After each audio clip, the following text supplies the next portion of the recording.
Hey, hello, welcome everyone to another streaming about ZBrush and jewelry. As usual, my name is Nacho Riesco, and here I am once a month making jewelry designs with ZBrush. So I used to make one streaming once a month. So today is the second streaming we are going to make about this theme.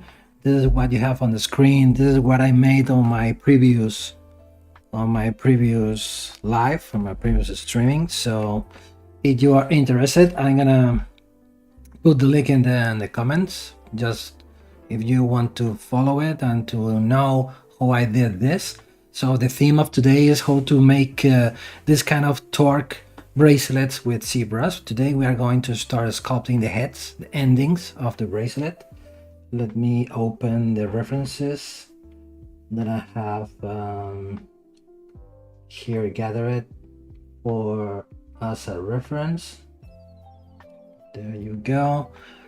We are talking about this kind of design, this kind of Torcs, this kind of bracelets, and today I'm gonna start working on the previous live I was making the bracelet itself, the body. I was explaining how to make this kind of twisted pattern. Even we made something like this. I will show you it now.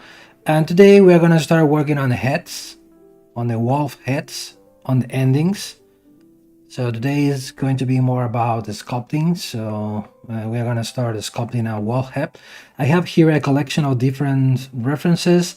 You can see the style that I like is something like this, where we are not sculpting something so realistic like this one. Maybe I will go in this direction better, where I like this kind of simplified or more schematic or Celtic or Nordic in this case kind of finishing. I have one head here somewhere that I especially like, this one. What I like the shape of the head, mainly the shape here, the nose here, the eyes, the mouth. So yeah, it's a mixture between realistic and stylized, this kind of more with simple lines, hard surface looking head, we can say. So okay, let's see. I'm going to leave this open. I'm gonna get into the mode, always on top. So I will put it here. I will select this as main reference. And before I start working, of course, I will show you here. You can see here we made different versions.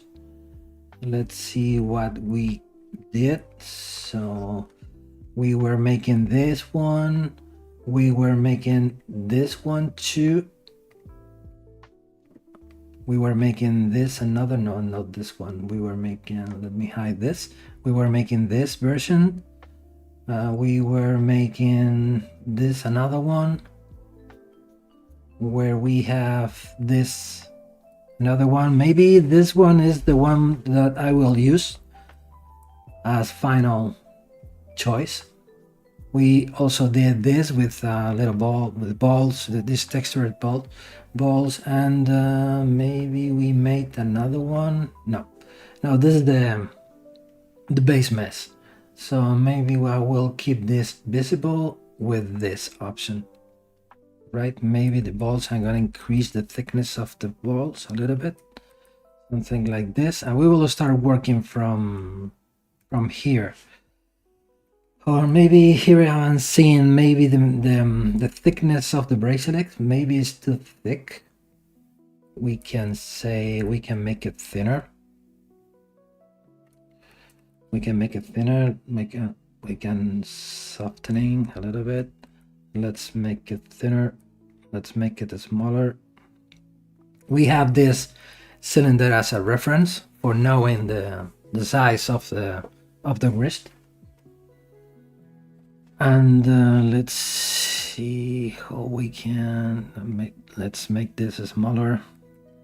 And maybe if we increase now the thickness, let's reduce the size, increase the thickness. Let me check the polygroups. Okay, I think we are good with this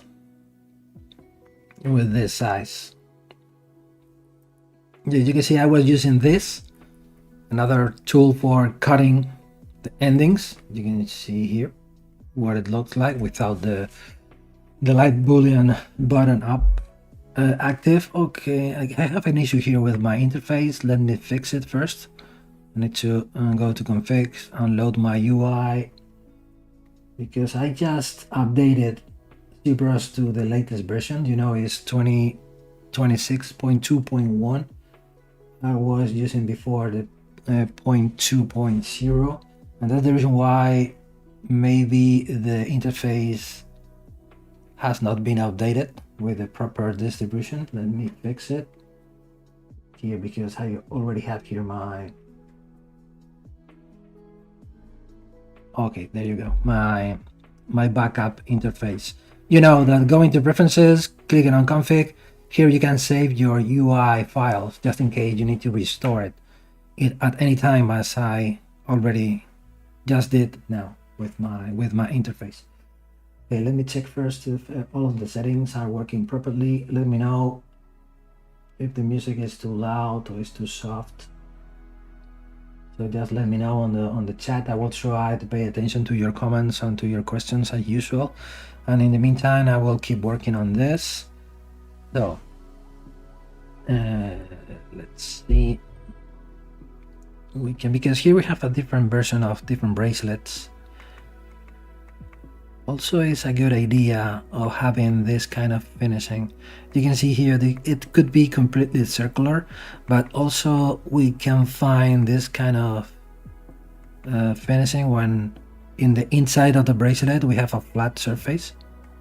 Or maybe this is gonna be better for this kind of designs, not for designs that we decide to use, but where we have more an oval shape than rather than a circular shape as we did. But I think it's gonna be okay. I think we are gonna keep this just for working on completely different thing.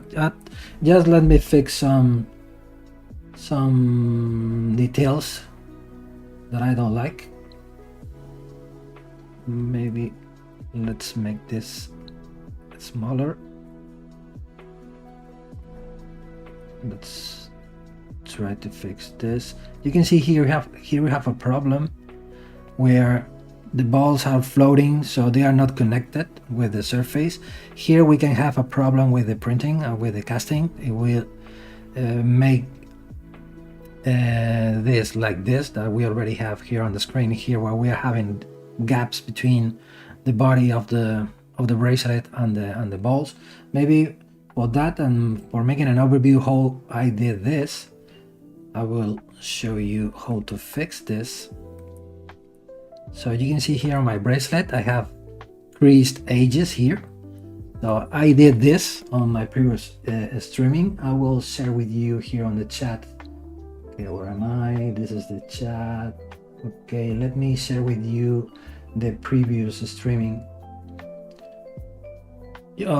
Probably you already know, but you go to the YouTube or to the Twitch Maxon channel, you will find it there, but I will share it with you anyway. Let me find it.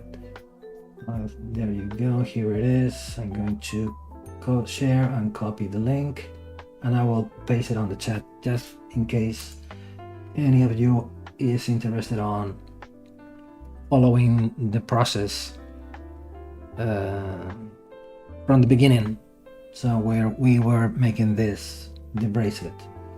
Okay, let me come back here, and click on here.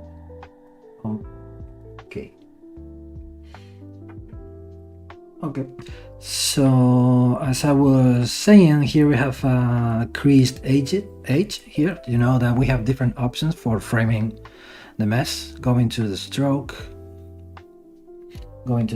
menu, and we can go to the curve functions, and we have three options: border, polygroups, and creased edges. In this case, creased edges, so turn off border and polygroups. So now we have a curve applied the whole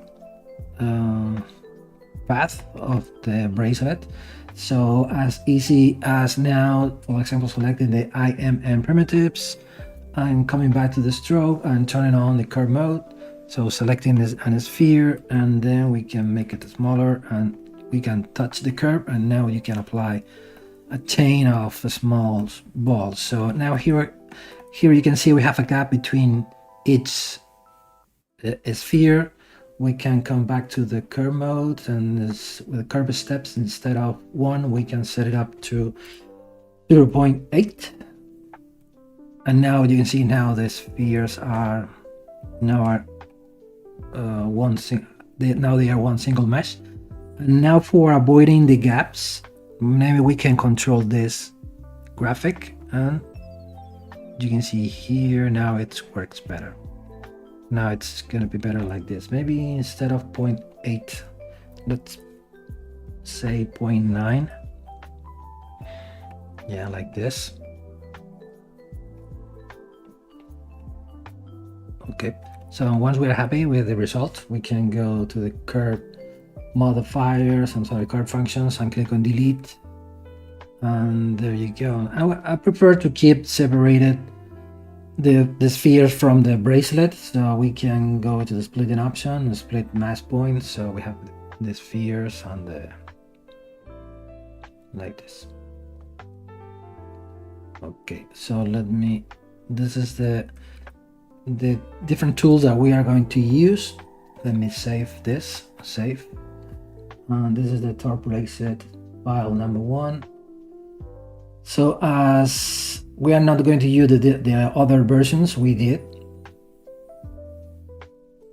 so I'm going to get rid of all of them. I'm going to delete all of the non-visible subtools. You know, you can do that very fast, going to C plugin, subtool master, where you here, and delete invisible. Just be sure that you have the eyeball, it's active on the subtools that you don't want to delete. So be careful when you are deleting subtools that you don't want to delete. So just double check. So we want to preserve this one. Okay, everything is okay. So save plugin, delete invisible, and then I'm going to save a copy of this file as number 2. This is the progress and number 2, and okay.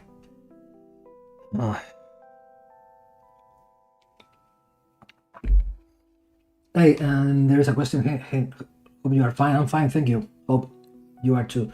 Here after a long time of your stream, can you tell me, can we do micro setting in Yes, we can do it, of course. We can do micro setting paves with ZBrush without any problem, of course. Don't think about automatical way of working. So we need to place the stones one by one. So selecting the different stone sizes. Maybe I can show you if you go to the Maxon YouTube channel, or even better, if you go to my LinkTree, because you are going to find there more information. You can read it here at the bottom of my face, my LinkTree. Anyway, I'm going to copy and paste it on the chat for all of you. So there you go. And I'm talking about this site. You can click on my YouTube channel. Here is the place where you have access to all of my social media content, portfolios, social medias, and website, my personal website, and so on. So if you click on the YouTube channel section and then you scroll down, you can see here the collection of all of my previous ZBrush live streamings. So you click on this or get access to the list, and this is the only place where you will find all of them collected only in one place. So you can, for example, I can recommend to you this design where I was making this brooch of a bird, and I was explaining how to create the micro pave setting here.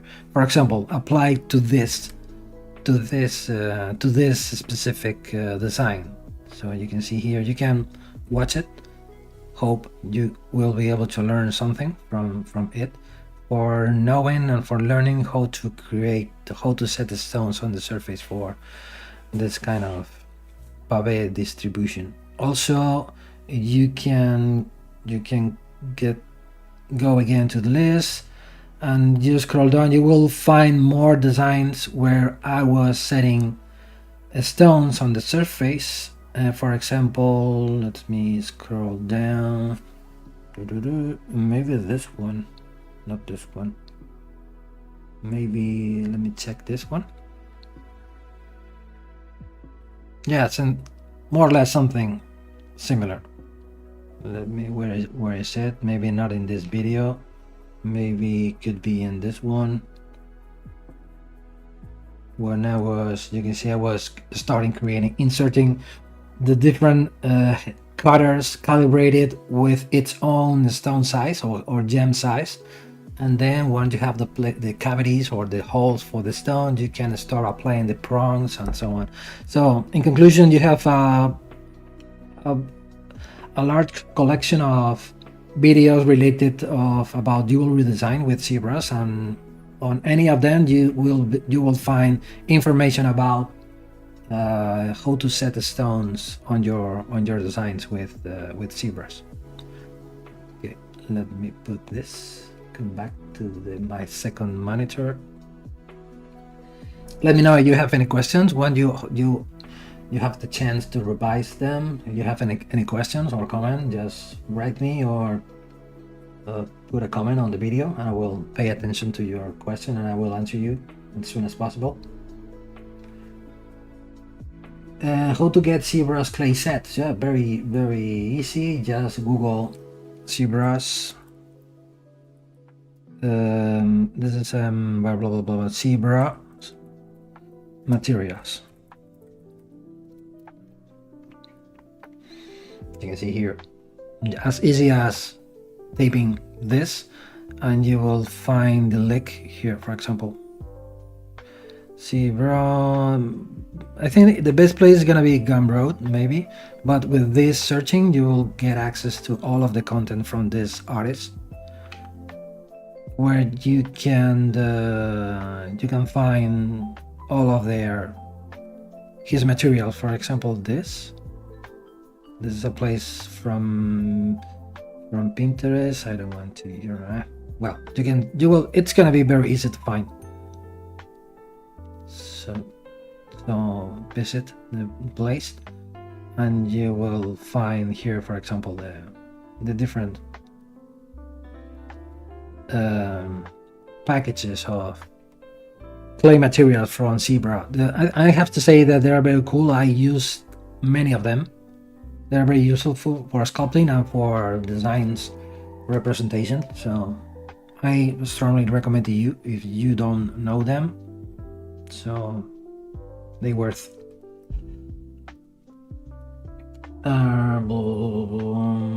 Where and how can I find jewelry cut clients? Well, maybe on the net, everywhere. So just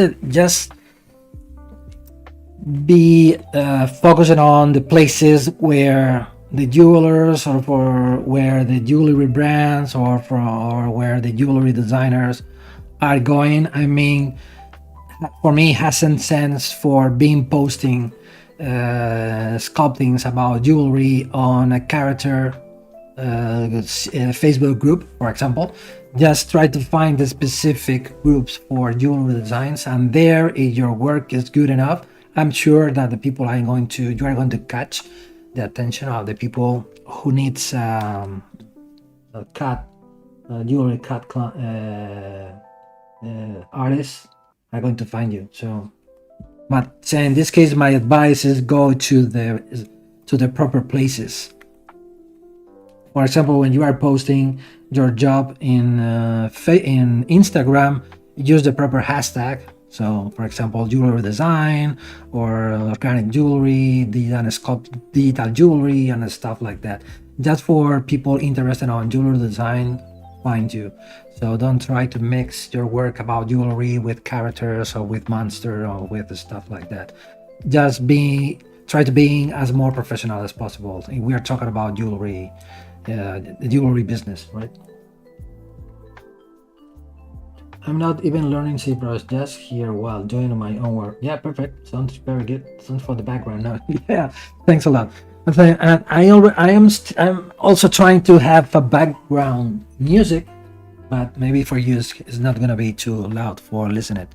So it's good for you. It's good enough for you. Just listening by voice. So I appreciate you are here. Okay. Let's see. Let's keep working.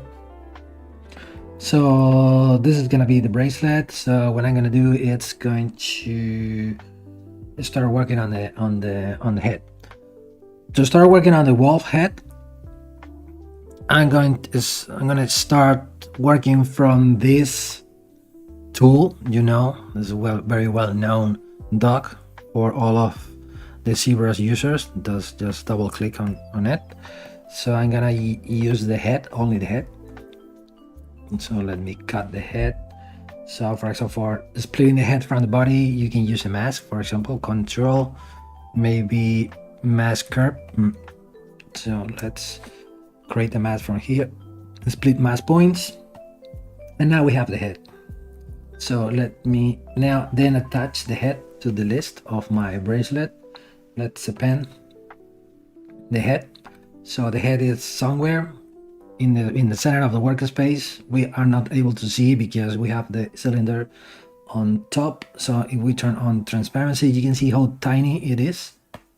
It's like a tiny small point here floating on the space. Just make it bigger. Let's send the gizmo to the center. Let's make it bigger. So let's rotate it 90 degrees this way, 90 degrees this way. Maybe has sense to make it smaller. And now I'm gonna push it up like this.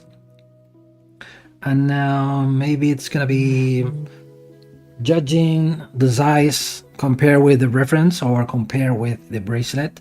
It's gonna be something like this. I'm gonna use just this head as an anatomical base for start sculpting, because I already said before, we're not about to create a realistic head. I'm gonna just use this for starting from something pre-made, which looks like a dog or wolf head. So and it's gonna be good for us for setting up the scale. So and let's bend the neck. Make a mask here, invert the mask. Then we are going to let's bend it something like this. Let's turn on the symmetry. Okay, of course it is not on the right axis. Here you can see left and right, the nose and neck. So we should change the axis from X to Y maybe. Yeah. So if for example here you can see here the object, it is not exactly in the middle of the workspace. You can see the symmetry doesn't work. Very good. It is not exactly in the middle. So I have here on my custom interface these three buttons where pushing, for example, in this case 0Y, I'm gonna be able to send the object to the center of the Y axis. So now I'm sure that I'm working with 100% symmetrical piece. So with this, gonna be enough, like this, like this. Let me save it. Maybe we can do this. Let's get rid of the let's remove the ears. So for this kind of things, of course we can repeat the same process as before, masking in split mask points and then delete the ears as a new subtools. But I like to use the Sculpting Pro. For example, you pressing the shift key for start using this smooth brush, where we keep pressed the shift key, we can turn this on, and now we can start removing any part of the mess that we don't want to use. For example, remove the ears, and now close holes for the back. And this maybe could be a little bit smaller, and maybe we are going to cut the neck somewhere around here. Maybe we can fix this shape a little bit, and that's it. I'm gonna put everything inside of the folder. I'm gonna create two folders. One folder for the bracelet, new folder. This is bracelet folder. Everything is going to be inside related to the bracelet, and a new second folder called wolf head. And this is the so we can now, let me see what happens here. Okay, the things that is happening, we can send this subtool to the end of the list.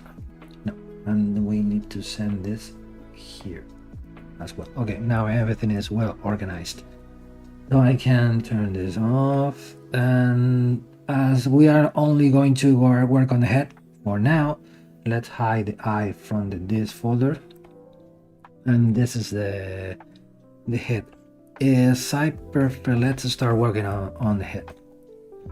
So let's start converting this into a dynamis. Let's check first how big is this.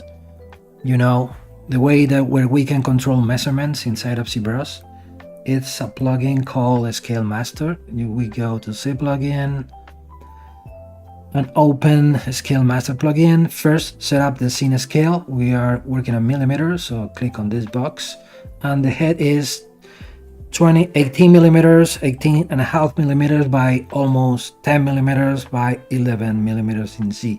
I mean, why is this axis from left to right? You know that I like to have, okay, let me find it.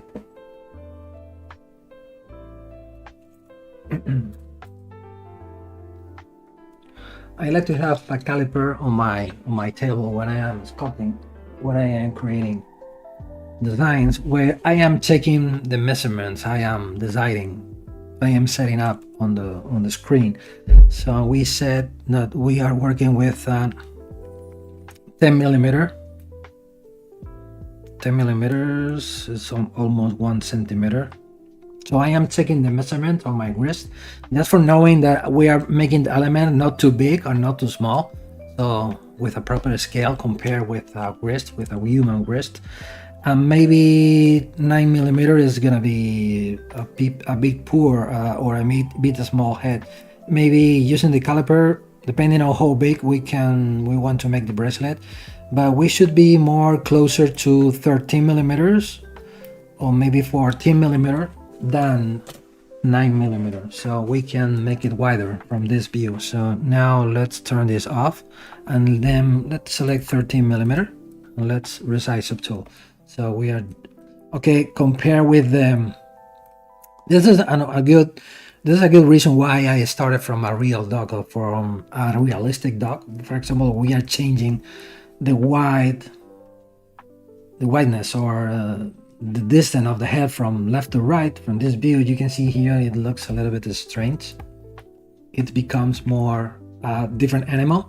So maybe we can make it taller as well. Maybe like this is gonna be so. And now we are having here 18 millimeter long, maybe 18 millimeter. We can almost 2 millimeter. I think it's gonna be good enough, because we still have to create the ending of the neck by 12 millimeter by 14 millimeter. 14, the Z axis is gonna be where is the Z axis? It's gonna be from top to bottom, 14 millimeter. I am checking the measurement with the caliper when I am designing. Maybe 14 is gonna be a bit too much.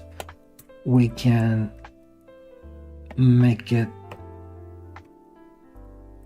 without the symmetry. We can make it more not so tall than before. Now we are having 13 millimeter by 12 millimeter. Yeah, 12 has more sense. 12 millimeter. So yeah, 12 millimeter. Okay, it's gonna be okay. So we can now, maybe as a starting point, we can say that this is gonna work. So let's keep working with the y-axis. We can start refining a little bit the shape of the hair. So let's convert this into a dynamis. I'm gonna keep making copies just for recording the progress. So at any time we can make a tutorial if we are having copies of the different steps of the process, we can record, or we can make an explanation about the different steps we can take for making the head from since the beginning till the end. So make a duplicate and keep this visible. Now let's go to Dynamesh, going Dynamesh, and let's turn this, let's push the button as it is. With this resolution, we are having this amount of polygons. Maybe they are a bit low. Maybe that means that instead of 128, we can increase the resolution, maybe a little bit more.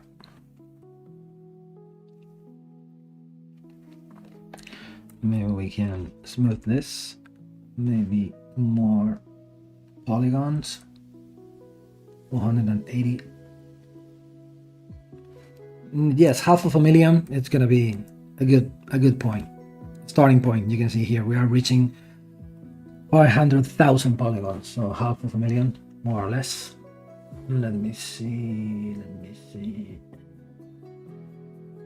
Okay, so no comments, no questions.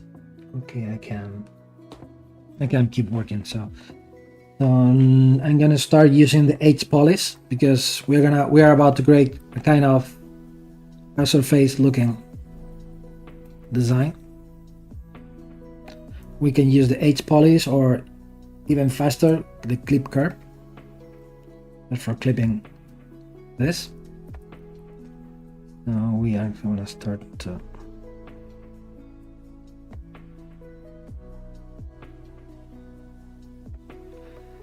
so we can make a plane here, make another plane here.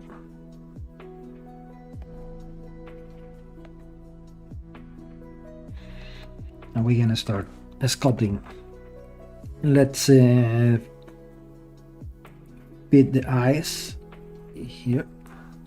Maybe we can put it more to the sides, maybe more something like this. You know that you can use this brush with the Alt key pressed, so you're going to be able to start creating planes very fast like this. At the same time, you can fill gaps. You are going to be able to create a flat surface. So maybe let's start taking more references. Yeah, looks good. Let's increase the intensity.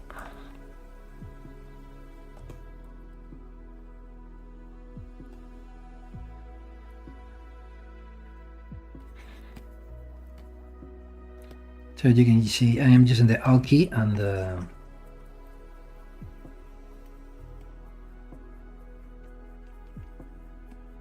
so maybe something like this.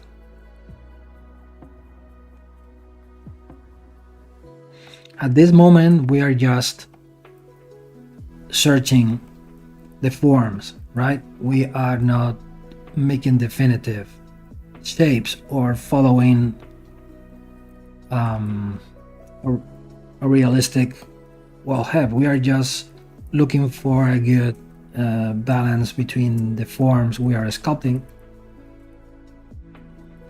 Like this. Let's make this a little bit longer.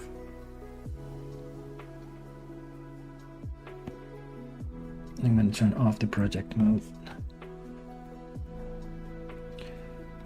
So for example, something like this. We can't make this the bottom unless rounded. I'm sorry, more rounded. So I'm gonna insert here the connection. Okay, I still having this curve mode active. It should turn it off. Like this.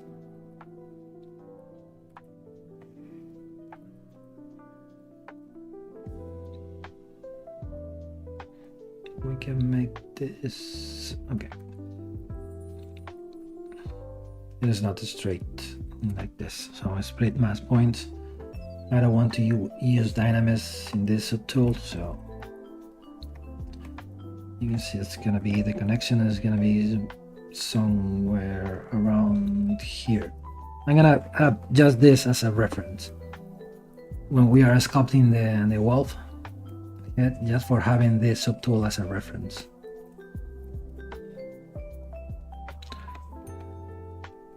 Okay, let's see from the top. Looks good.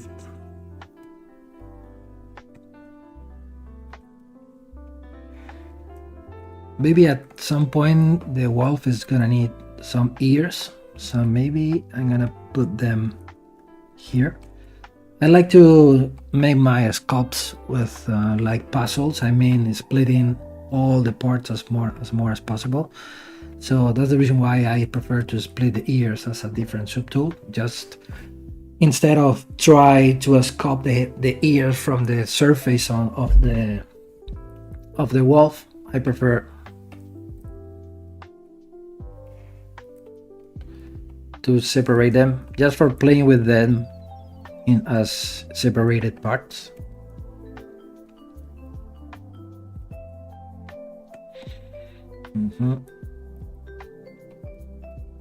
We can use the IQ curve option for the endings, and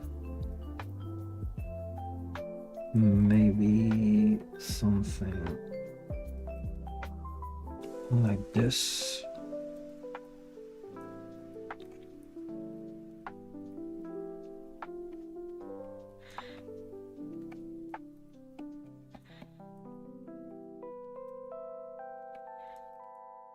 Okay, I repeat, we are still just creating the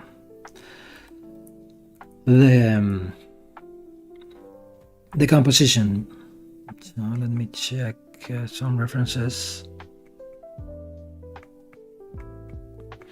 Here you can see here, this is a very good references, very simple but effective heads. So maybe we're gonna need a cavity or an empty space here inside of the mouth. Maybe it looks good.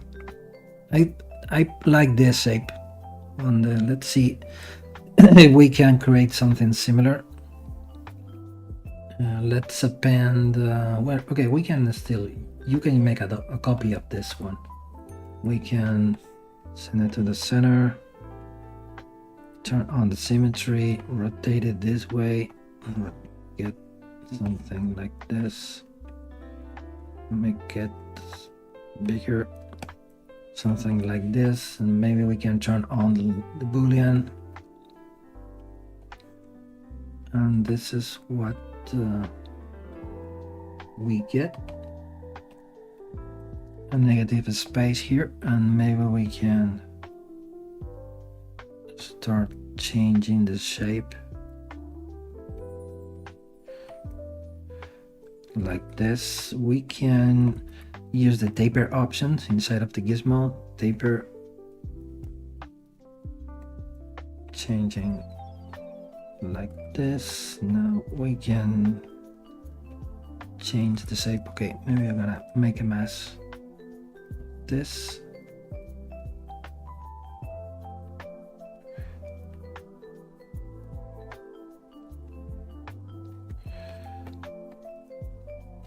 Okay, you can see what we did with a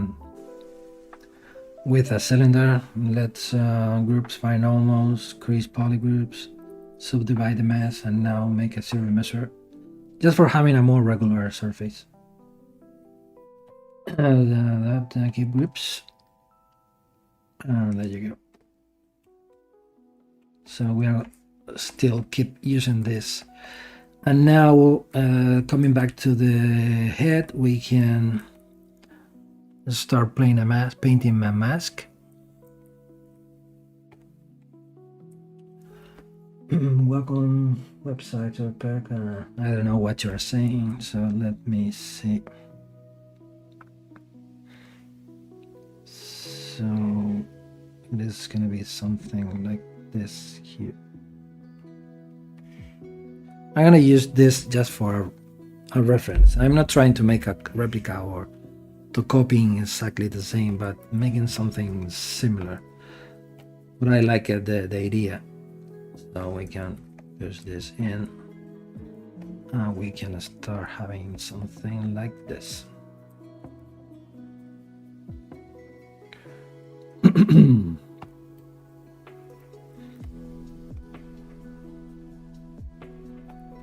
Okay, and I'm gonna do this. Let's start using the clay build-up.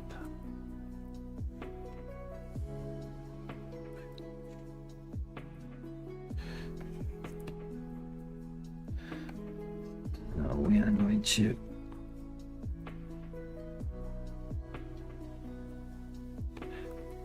this is pure sculpting.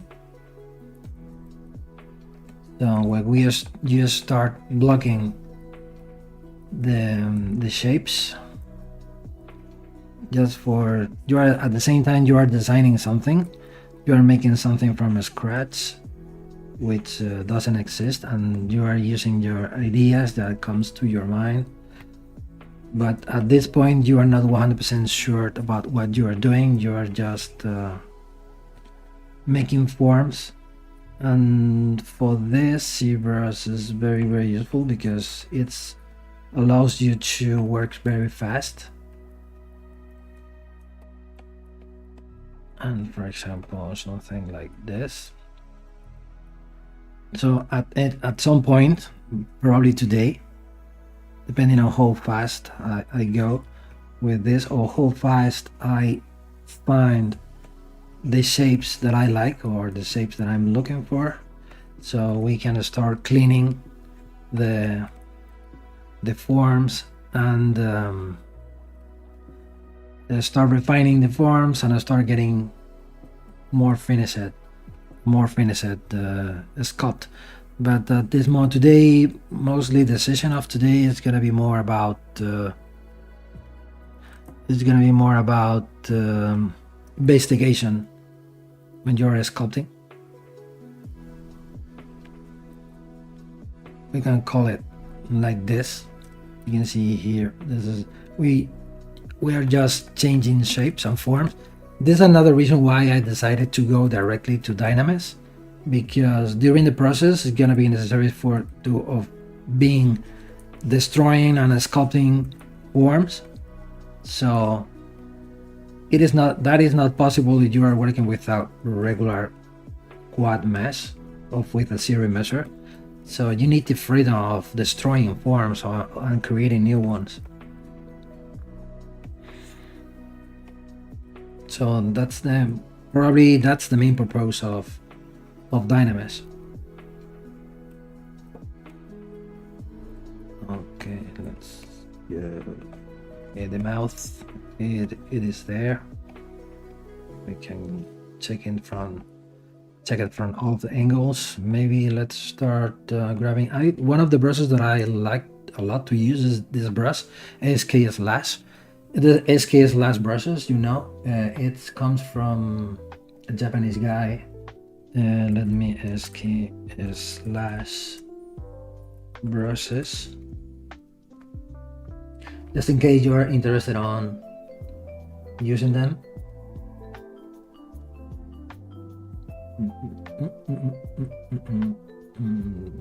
Here they are.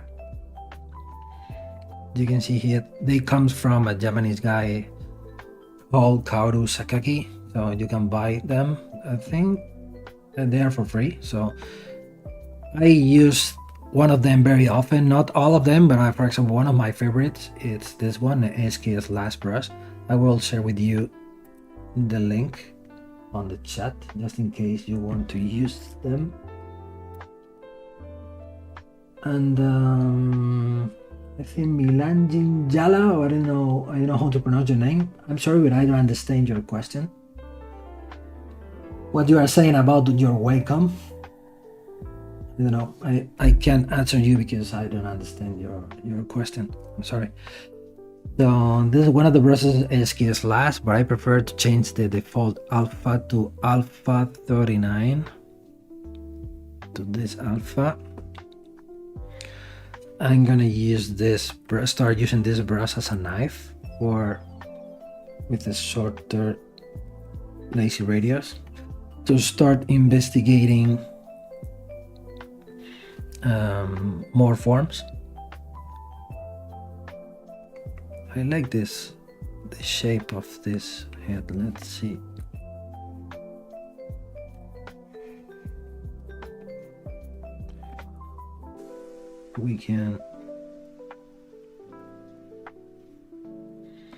We're gonna start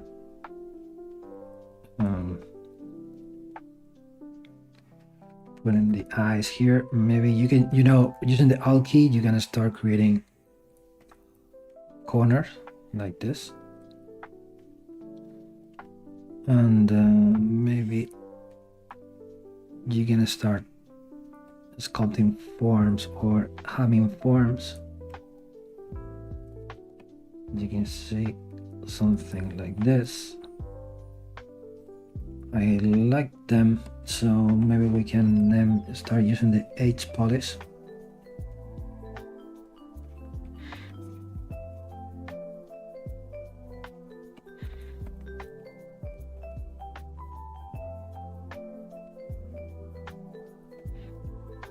Same process as before, now with the Alt key, just for start creating the necessary planes.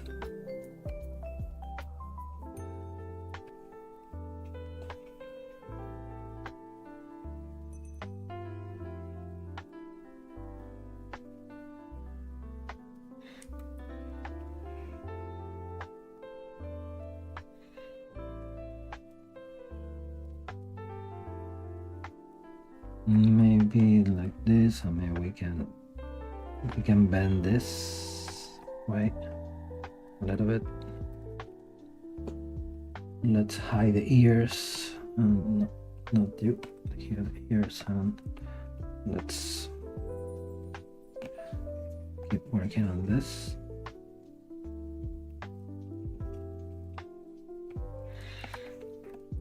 Also, a very useful brush that you can use for this technique is the pinch brush. I prefer to use the pinch brush with the Alpha 39.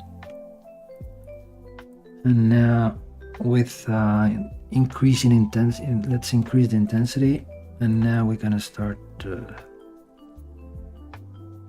more strength.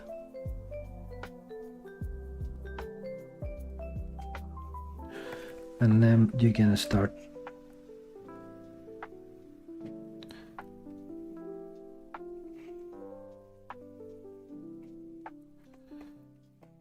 creating, start having more forms like this ones. Let's go back to the original.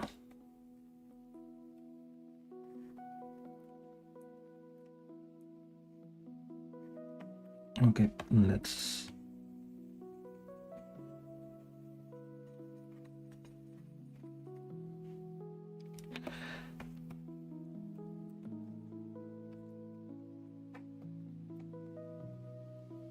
okay, something like this.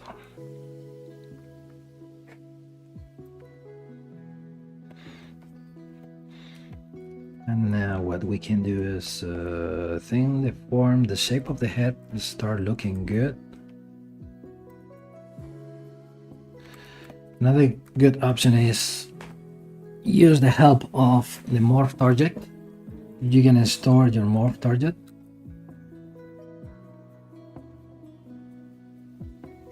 You can see you are using this brush, but at the same time you are damaging some planes you did before, but with the morph target recorded, you can fix them.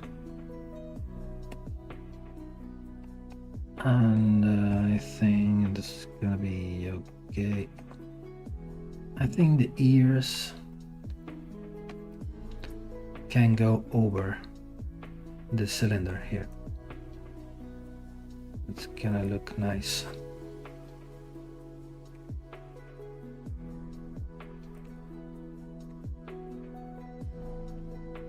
You can watch it from the front, from the sides. I think it is looking good. Maybe we can increase this.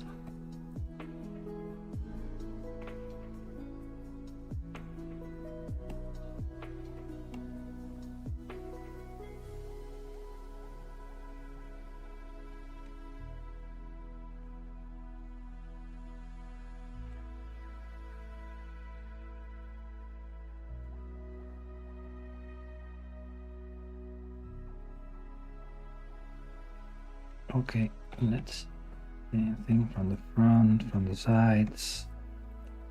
It works good. Maybe here we can change a bit this shape. It when it works good, going to work good. Okay, let's start polishing.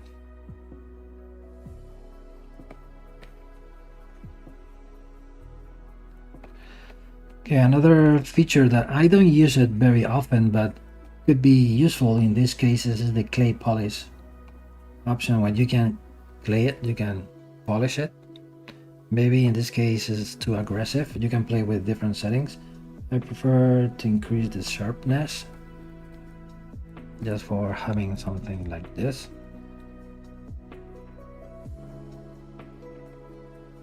Maybe we can fix something in the mouth.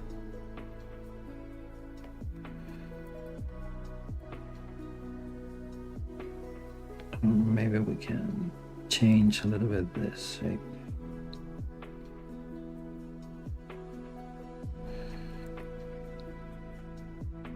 Okay.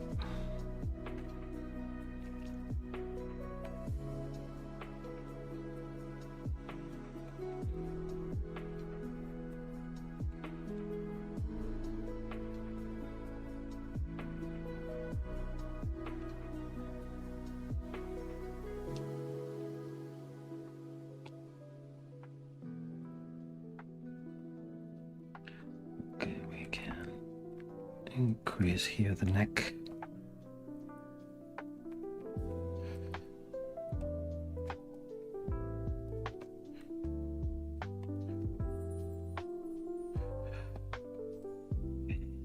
Maybe let me find good ears reference. Maybe we can make a point ending here. It's gonna work more, making the ears a little bit more aggressive. Yeah, something like this. Maybe we can make them bigger from the top. Let's see, something like this. And now we can more send it a little bit to the back. We can paint a mask here for the cavity of the ears. Don't forget to use the masking process for sculpting forms instead of trying to carve inside of the surface. In many cases it's easier to paint a mask and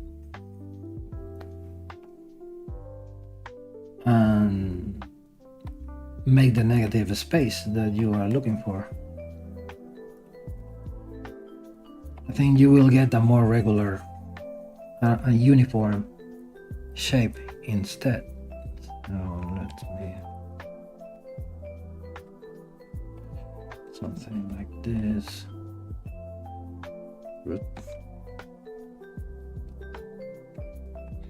Okay, the ears are starting looking good. Maybe one thing that I don't like, maybe the ears, the eyes, they are too long. Maybe we can start changing this.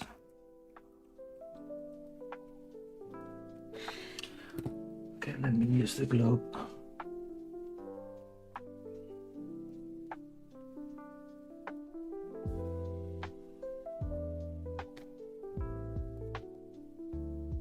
Yeah, a good question. This is you both very difficult to pronounce your name, but yeah, that's a very good question. Maybe the better advice that I can give you is never trust on yourself. If you are an artist or you pretend to or being an artist, never stop trusting on yourself, so on your art.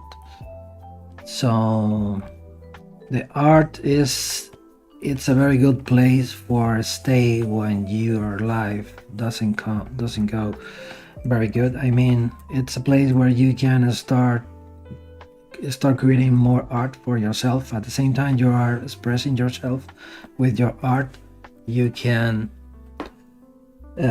keep practicing and keep growing, and at the same time having more possibilities, more chances of finding job. So at the end, the key is gonna be the practicing. So never regret. So never give up, and keep practicing or keep making art as more as you can. So never start trusting on yourself. So even today it's the internet, the net. It's a great place for learning. Not than probably years ago, where you need to find a school and to pay money for learning something. Today there are a lot of free content, and there are many different artists who are sharing their art, and it allows you to learn from them. So keep working and keep practicing and enjoy the art. You can see here I am trying to start creating secondary shapes.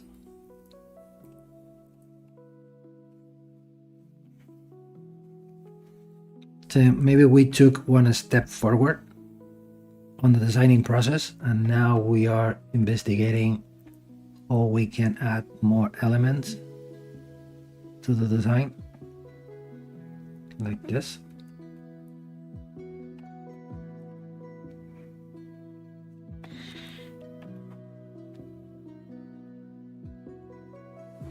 I think all of us are having a moment like that one, when in life we are not having a lot of success in the life. We need money, and we need incoming. And I think something similar happens to me. I mean, not many years ago, but well, a time ago. But I kept practicing, kept using ZBrush till I was able to raise my skills. So then the jobs and the commissions starts arriving to me. So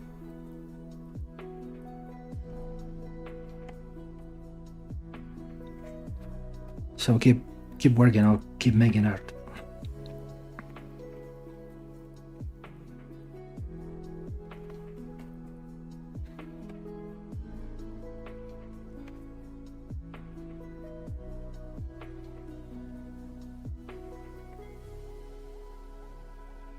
And you can see here we are having this. Okay. I think things will start looking good, as at least as I was thinking. Like this. Okay, so at this point you can see here we have an interesting shape of the wolf with a good balance.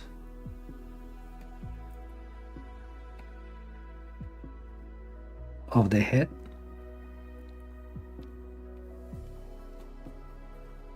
You can see here also we can have a more aggressive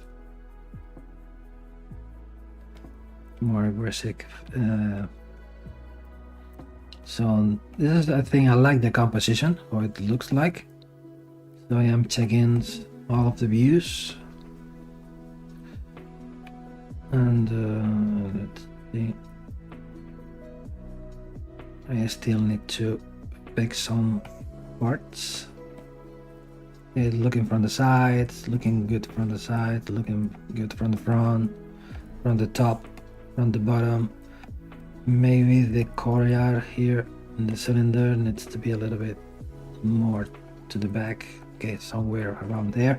And then we can say, because I pretend to cover as more process as possible, so let me save this first. This is the bracelet number 2. So probably in as a regular work for me during a normal work day, so maybe I could keep polishing, I keep making more and more forms, polishing more and more the forms. But today, as I am creating this live just as because I consider these lives as short tutorials, so I'm gonna prefer to stop here and start taking a new step. So when we are here, for example, so we already have the main shape, the main forms. So this is what we are looking for. Well, we are looking for something like this. Let me open the Epic Pen application here just for painting on the screen. This one. I'm gonna zoom in here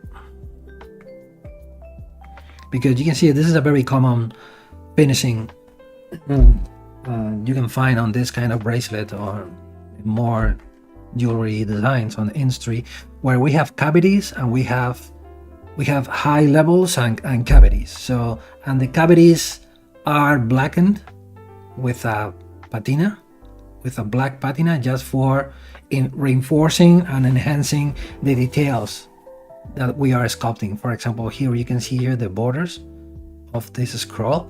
But so at this point, the thing that we are looking for example, if we are watching this, let me paint something. If we are watching at this should be, this is the highest point, this is the lowest, this is the highest again, this is the lowest, this is the high end. So we are looking for these layers, these levels of depth from the surface. So for example, here, I mean, it's something like this when we are having, right? So maybe in blue, it's gonna be more visible. So we are looking for the recessed areas when we are going to apply the patina, and we need the highest point like this, just for polishing the surface, for getting a shiny reflective surface. So with this idea in mind, what we are looking for here is having here, this is the yellow for the highest point, here this is the highest, and here the eye, and here, and blue for the recessed areas like this one, or this one, and this one. So it's gonna be necessary to start playing with the surface for getting cavities and relief and positive surfaces, for trying to achieve this result of this finishing as better defined as possible. And for this purpose, well, for when I am about to create this, to start splitting the different elements into different subtools. I will explain to you what I mean. So for example, as the first choice, I'm gonna make a copy of this. This could be called the design process number 2. I'm gonna start painting a mask here. And let me start with, I am using a mask with the lazy mouse and with the focal shift to -100 for getting a very good defined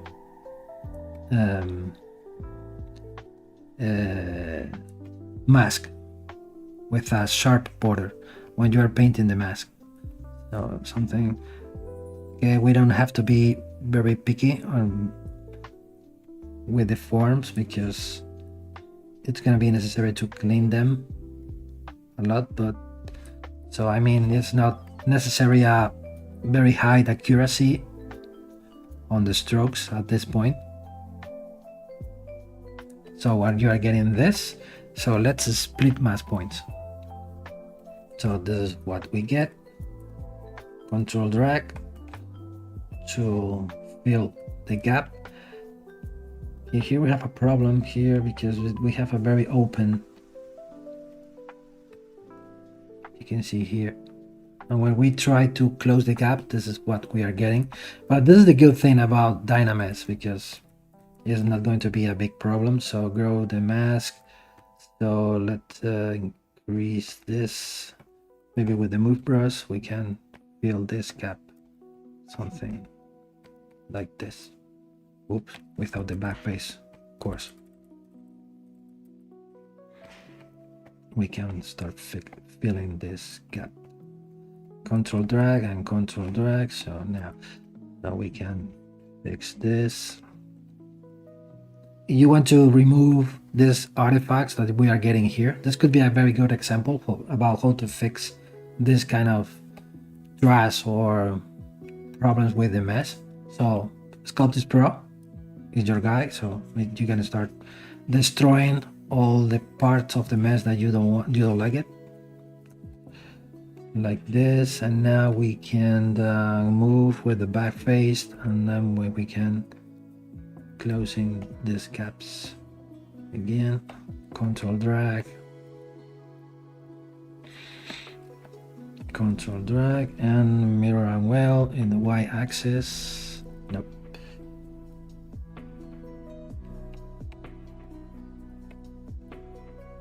Okay.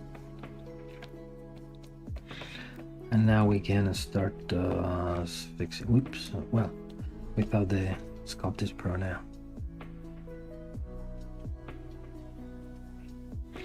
We can apply some polishing to the surface, and this is what we are getting. And this is the first subtool that we did. This, of course, if we go to the close holes, we can have a bit of a mesh. Having this, maybe it's gonna be better to use the ZBrush now. We are gonna apply a mask to the border, because you can see how irregular it is. Masking on the border, so grow a mask, invert the mask, and start polishing. And now we can go to ZBrush, turn off Dynamesh, ZBrush. Let's give me the same amount of polygons. Okay, something like this. Now the half amount. Okay, let's start polishing. Okay, something like this. We can start polishing the surface. Just for getting a flat surface on top. We're working with only one, without any thickness, right?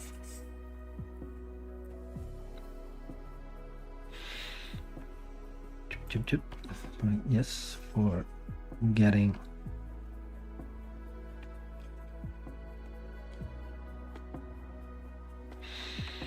this, that is going to be that part.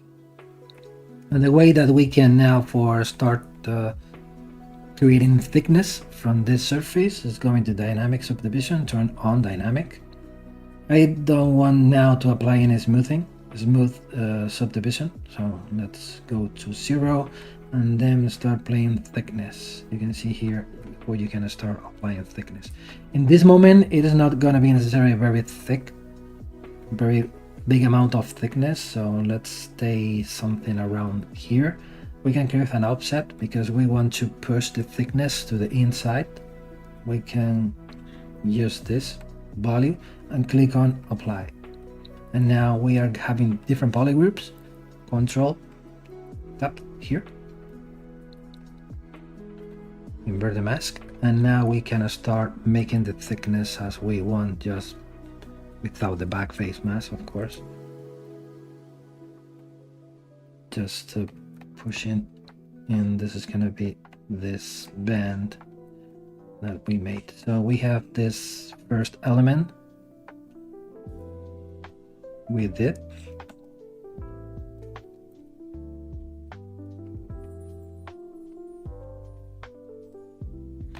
We can control the walls like this. We can apply some polishing.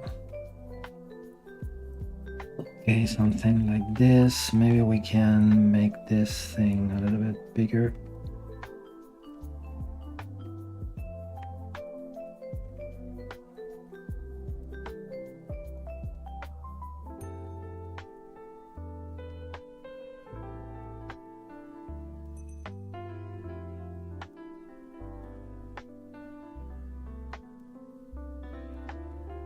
right? And this is what we are getting. And with this technique, we can start making, extracting, and start creating these raised elements. So now we're gonna need more polygons. Maybe I'm gonna increase the polygroups. Let's subdivide once. Now we can start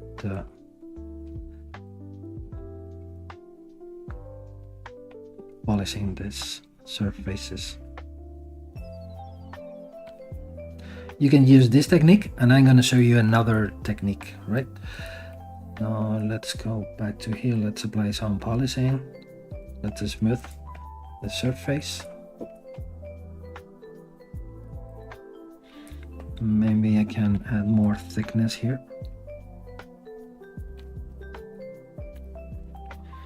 Now with the back face.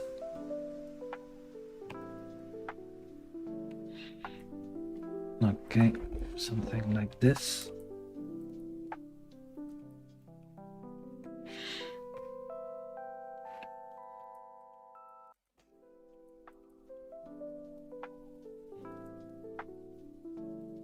Maybe I need to fill this gap.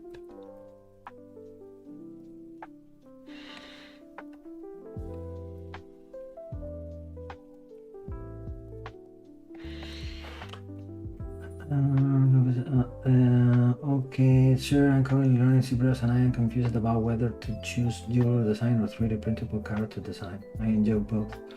Which field has higher demand? Ooh, hard to say. Yeah, it's hard to say. Maybe, I don't know, maybe both worlds could be connected. I'm referring to jewelry design or 3D printable characters where we are talking about miniatures or something. Maybe the concepts when you are sculpting and designing, they are a bit different. We can find big differences. Most of them related to the scales, to the measurements, to the manufacturing processes that we are gonna use after the 3D printing. But maybe we can say, I don't know what to answer you. Maybe the best advice could be try both. At this moment, maybe you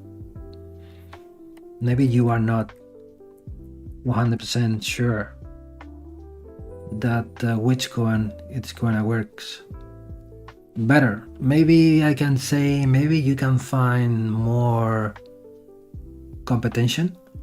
It could be a more competitive business if we are talking about miniatures or 3D printable character designs, but there are many more people making the same stuff, and you need to get into a business where you will find very highly skilled sculptors, so making that things years ago compared than you. So maybe we are talking about jewelry in the jewelry field and jewelry design, and we are talking about organic jewelry designs. Maybe there are less people to compete. So, but in the meantime, you will need more knowledge if we talk about jewelry design. Maybe, for example, for making a character, 3D printable character, maybe the same concept that you are using when you're making a character for a video game, you can use almost the same concept. Of course, taking into account a very important point, it's the measurements.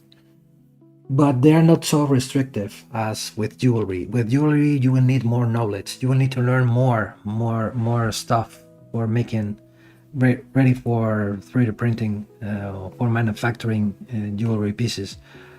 So maybe the better advice could be try to start using both. Let's see.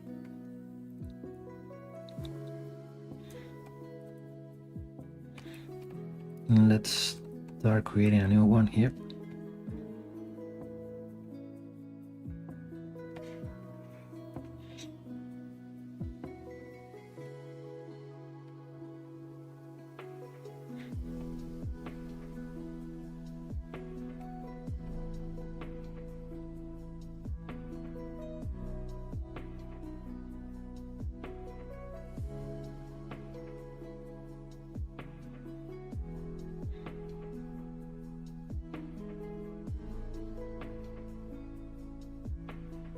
good thing is this.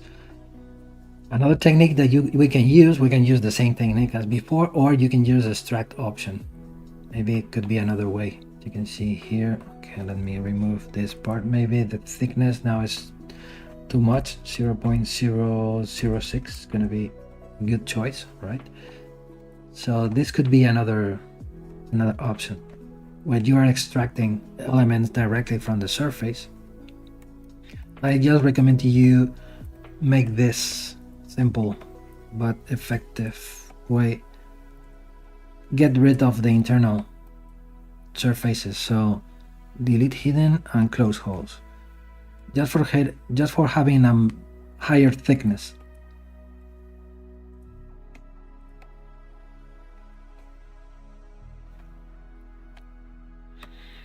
Like this, and then we can start playing with the different elements. Like this, we can, of course, we are looking for, don't forget the recessed areas. This, and now we can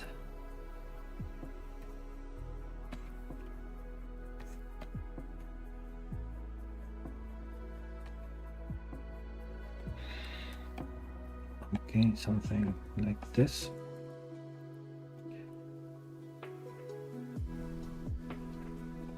Let's see, don't forget to use this feature, the AQ curve. It's going to be very useful for pointing endings like this, because this is the difference between, this is with AQ curve and this is without AQ curve. You can see here the differences between both. So as we are looking for pointy endings, it's going to be better to use the AQ curve option.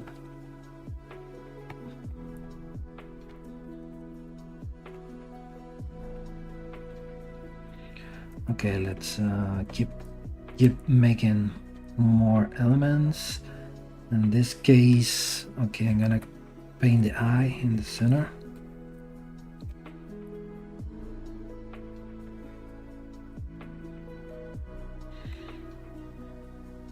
Yeah, something like this.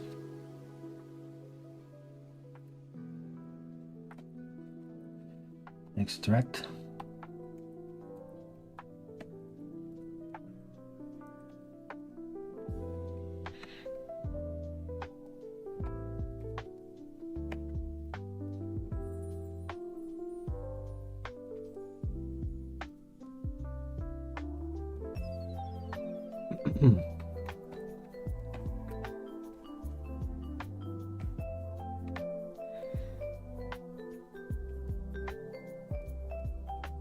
The same thing here with the AQ curve active.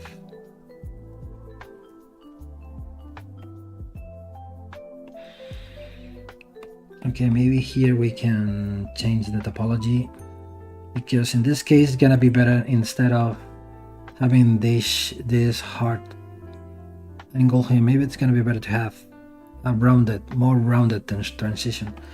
For achieving that, it's gonna be better to change the topology, going to zero measure.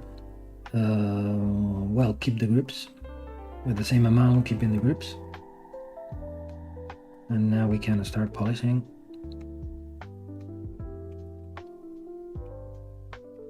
Start getting more something like this.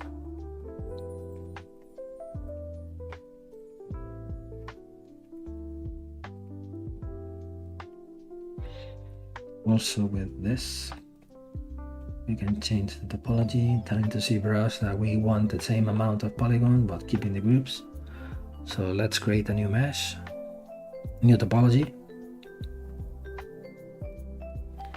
So it is coming. Okay, there you go. Polish, polish, polish, polish, polish by feature, and polish.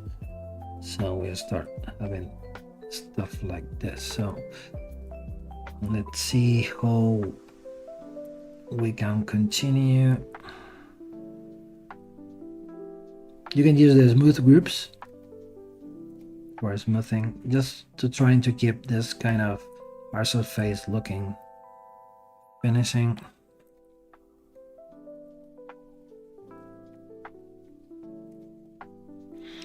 Okay, let's see. Let's go with the mouth. I like this path that we are having here. For example, we're gonna start painting a mask here. Goes here in the border. Is reaching this. And now it is continuing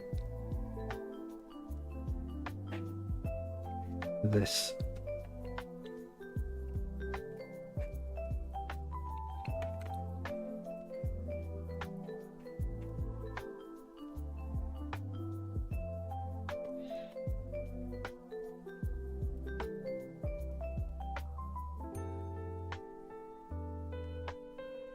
Okay, let's remove this and same extract, and let's click on accept. Let's polish by feature first, and now we can send it here.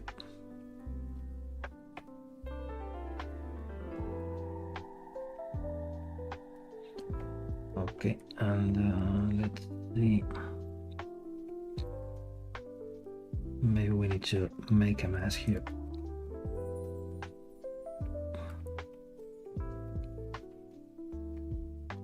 Maybe in this case, gonna be necessary to. This is a good thing about working with this process when we are extracting meshes from a mask. You have the polygroup organization already made, so you can now control tab here and invert the mask, and then you can increase the thickness to the inside very easily.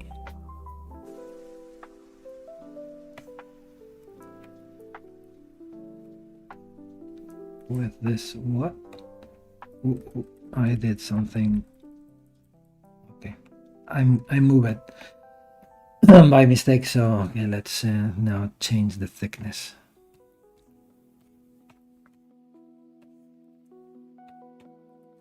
Okay, something like this. And let's start fixing the forms. This one should be here.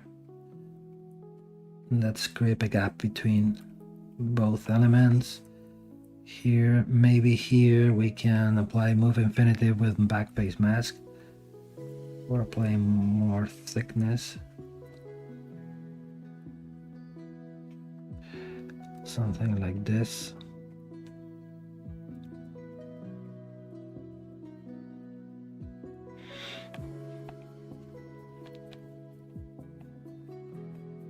You can see here, yes, at this point it's a matter of start placing all the elements.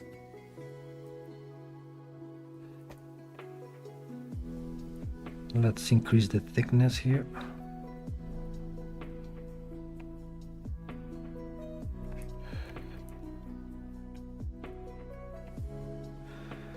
And for example, we can go inside here, this. Polish by features and H polish.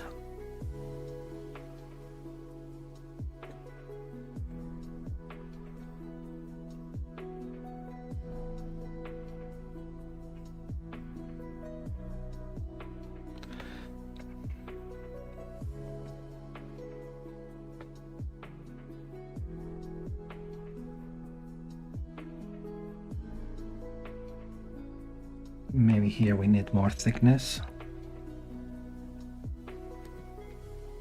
Okay, something like this.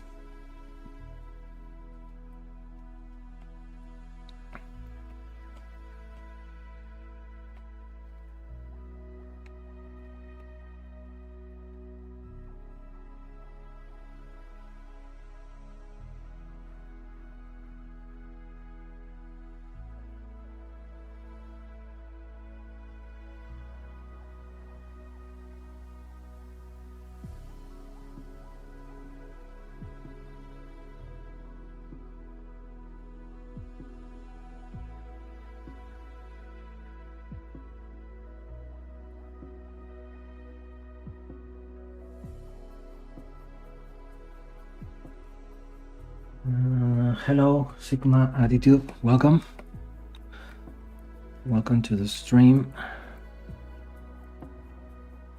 Let me know if you have any questions or any comment.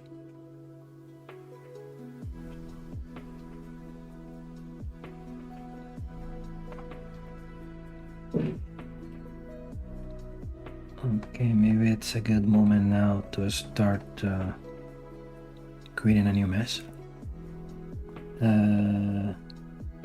Let's say the same amount, but keeping the groups.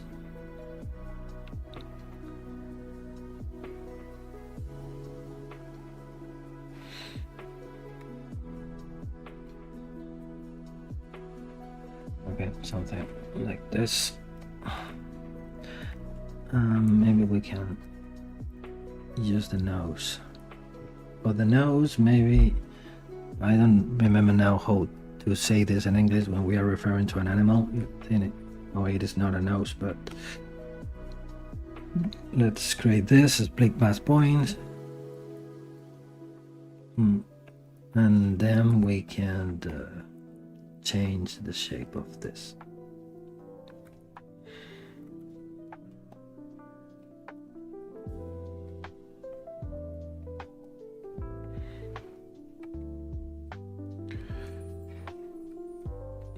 So let's start polishing with in this case maybe we're gonna need to change the shape a little bit with something like this.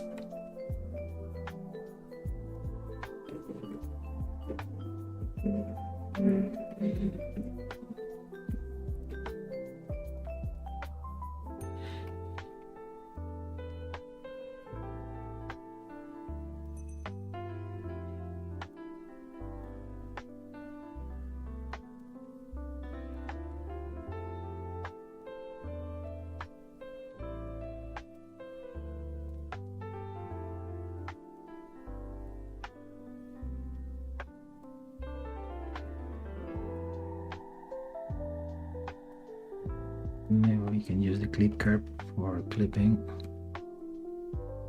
the shape and the shape.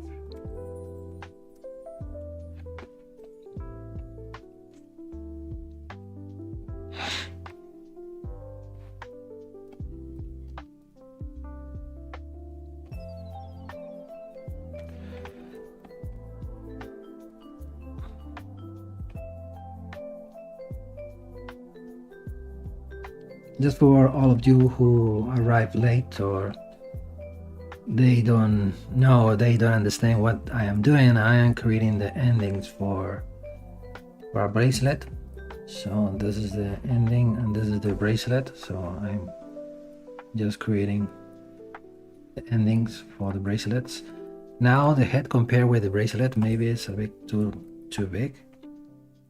Maybe this thing should be more around this. Maybe it needed to be adapted.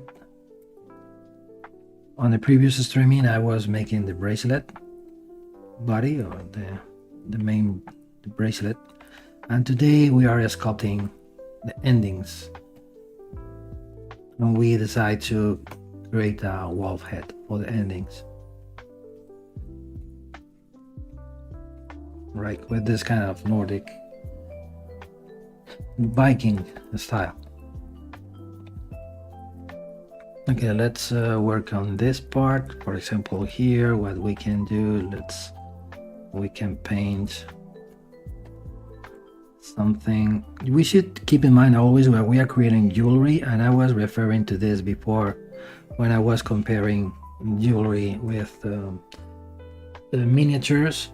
We should keep in mind always when we are creating jewelry, we are creating most of the time very tiny and very small objects, so we can get crazy with the amount of details we are sculpting on the surface. We always should consider the final size of the model that we are sculpting on the screen. So here, for example, we are talking about a piece of 4mm. so it's a very tiny part on the head. So we are looking for, in this case, clean forms more than highly elaborated detailed surfaces. For example, let me think about something, for example, something like this.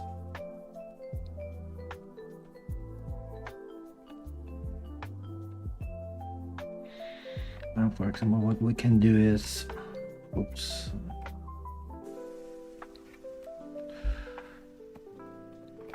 we can move this element maybe here closer, and this thing here, and then the eye should go here.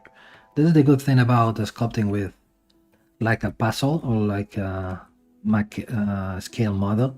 When we are creating, we're adding different pieces or different elements, so at any time we can fix them, just changing the size or the position.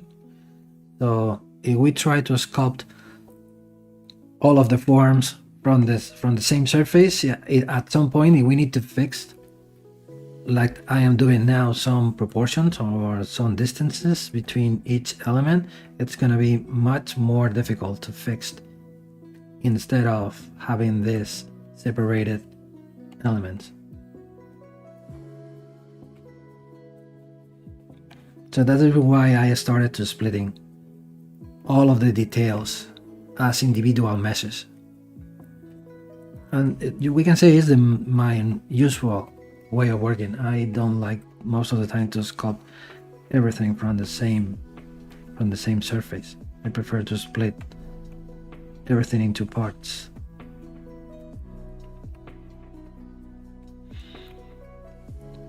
Okay, let's split this.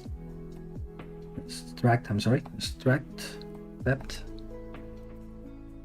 polish by feature. Let's select this for adding more thickness.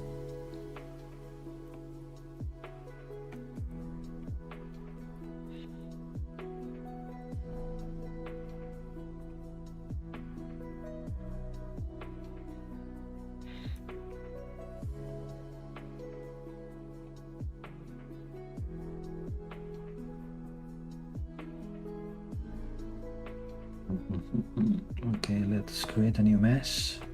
Same amount, keeping the polygroups. So, okay, there you go. We have this. And we can change here a little bit the shape.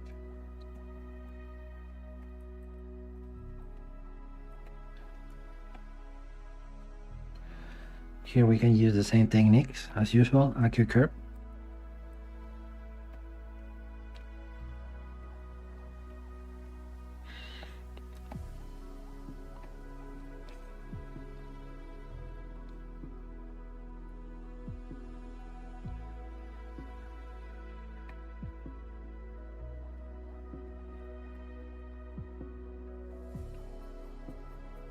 Okay.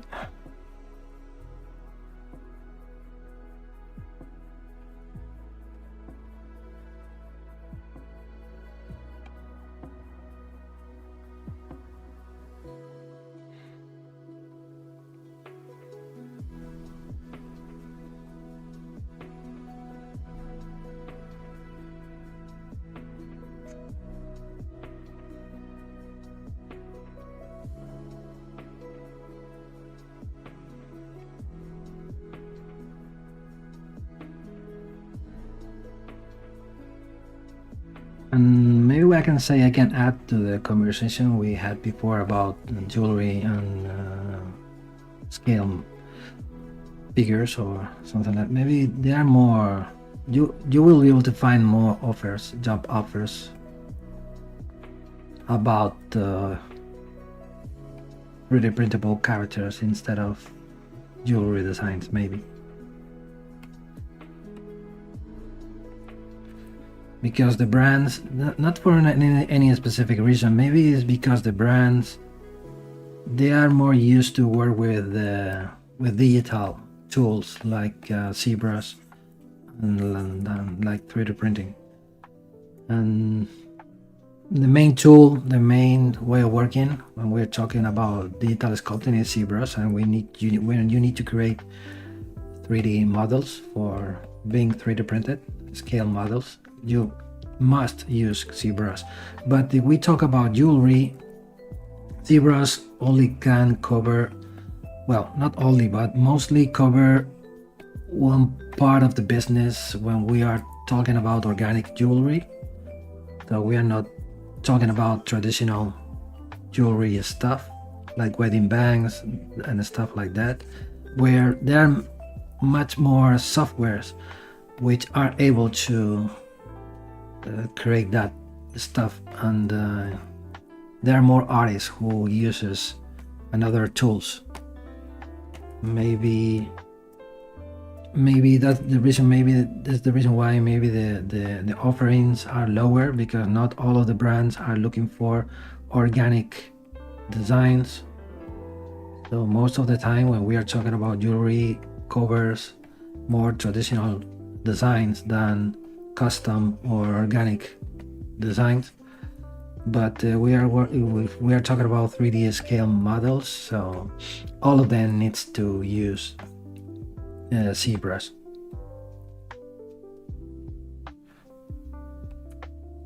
So they are always looking for 3D artists or 3D digital sculptors.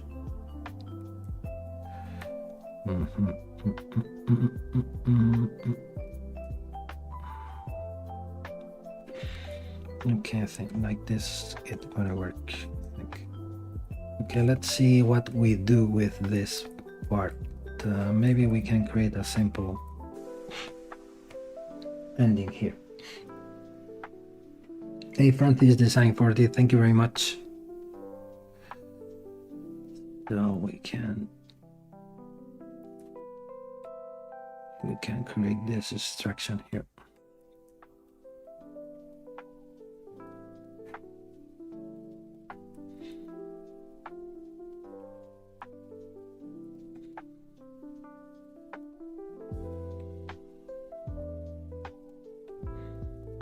Let's see if it works. There is a feature inside of the masking where we can say a mask by region, so it's very fast for filling. Okay, let's extract now. Extract, accept. Ooh, come here. Let's make it smaller. Okay, and then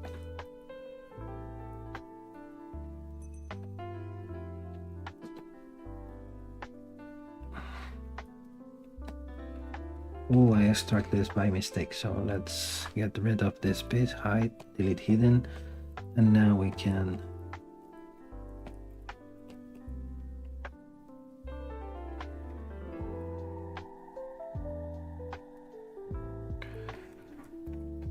something like this.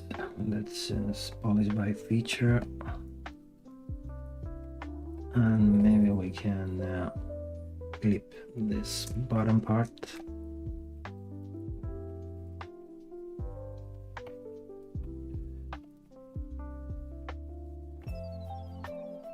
Just making something like this. With the Acu curve, we can fill these gaps.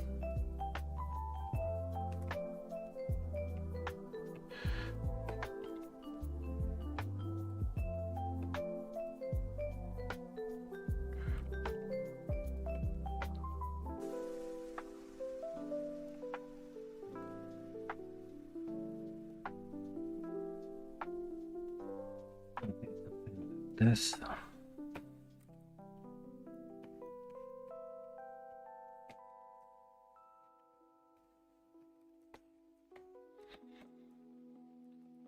Okay, we can create a new mess, same amount, keeping the groups as usual.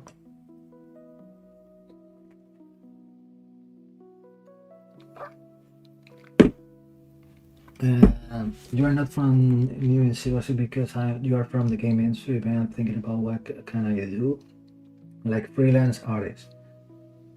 Oh, I like creatures, film characters. Sadly, I think that's my personal opinion, so I don't want to say that you are wrong with your what you are saying. So, but probably if we are talking about character design for a master or for the film industry, as you said, like creatures and stuff like that, in my opinion, there are many people who are making the same stuff. So and many artists who are very difficult to compete with them in terms of trying to make the same thing but with a different manner. So maybe you are looking for a job like a freelance. Maybe it's gonna be better if you try to find industries like, for example, the jewelry industry or the miniature industry, where probably you will find less competitors or less people who are making the same thing. It's just my point of view, because many people are doing almost the same stuff. So, or at least that's the feeling that I am having when I am searching information about ZBrush, when I try to discover new artists who are using ZBrush.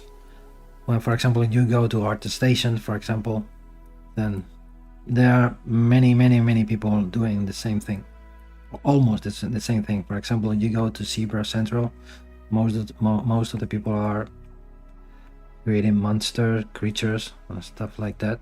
I am not saying that I don't like them, but from practical point of view, maybe we can say it is not going to be the better option.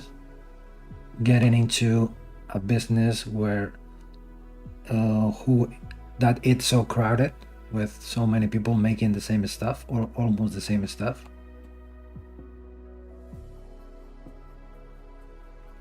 Maybe probably the jewelry industry are looking for more specialists or for more artists who know how to use what happens here, ZBrush for jewelry designs. So the only thing that you need to learn is the job, the work itself, in terms of the technical aspects necessary for being applied to your commissions. So it is not as easy as creating cool designs, so they should work on the real world. And when we are talking about jewelry, there are many different aspects to cover. So you need to learn. But in my opinion, this is one of the things that I like the most about the jewelry industry, how challenging it is. Because you never stop learning, but you never stop needing about information.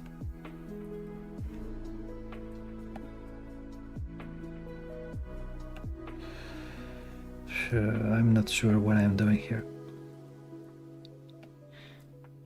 Yeah, maybe I'm going to blend this plane with this plane. This is one of the things that most amaze me about the jewelry industry, because you always need to keep learning.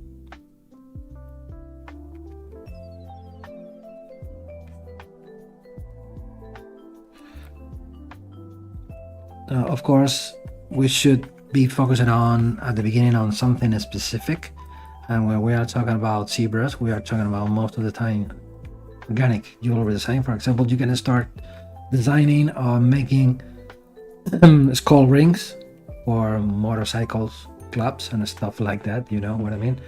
So where you have more room for creativity, where you can connect your taste about monsters and about creatures with jewelry. So the only concept that you will need is to know that you are working with the proper scales in terms of wear the ring properly. So you can start designing your own rings, send them for printing and send them for casting, and start taking photographs from your design and start building your own website for exposing and for promoting your work. And probably some people will reach you asking for commission or asking for buying your designs. When we are talking about silver, we are not talking about gold or precious metals. And that is a field where skull rings and motorcycle clubs rings fix perfectly. So it is not a very expensive business. So the silver is not very expensive. But today we can say yes, but it is not expensive compared with the gold, and it is easy to manufacture, I think, or easier to manufacture than gold or than precious metals. That could be a good start point, connecting both worlds.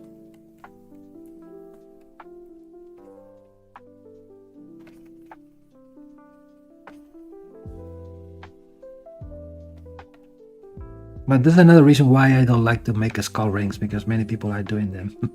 But it's a very fun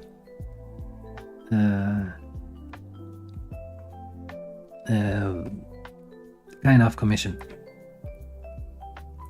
that you can do about jewelry.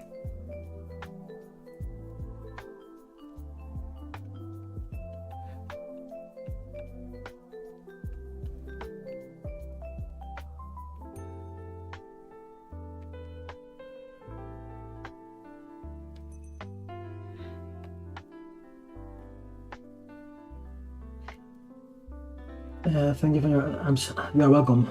I'm the same opinion. I need to make something in my own style. Yeah, also that is very important. But trying to find your own style, but well, it sometimes is very difficult. Even more if if the market is very defined by a specific style. So it doesn't matter that you are creating a unique style. If the market is, if it is not that the market is looking for, you're not going to have success with the jobs or with the commissions that you need to receive from the customers.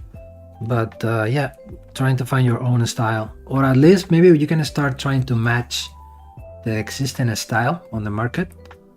So maybe some brands can reach you or hiring you as an artist, or making their designs, not yours, the designs from the brands that reached you. But maybe, yeah, that could be a different way. Try to start investigating which is the most demand kind of style that many brands are looking for, and then start making some portfolio and start making some designs that matches something similar than the market is looking for, and then you can start maybe it could be a good point to start receiving commissions. Well, I'm gonna create here something different.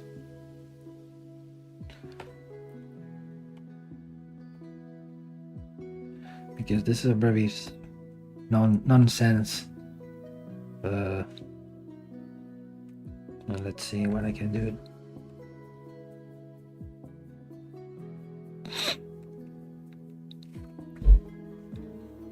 If I clip this.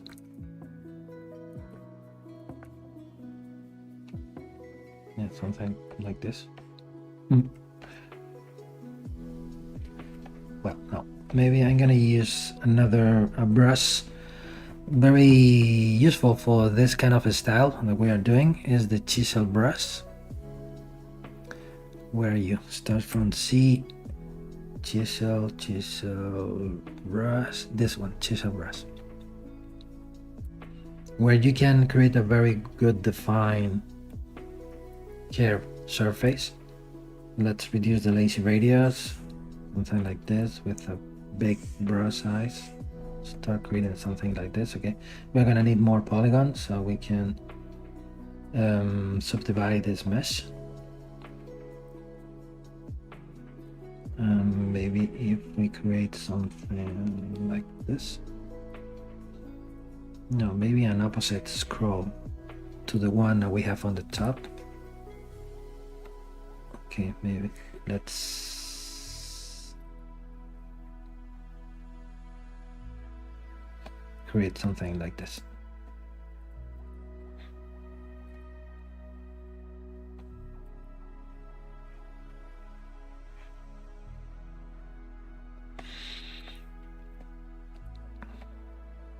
Okay, I think it works.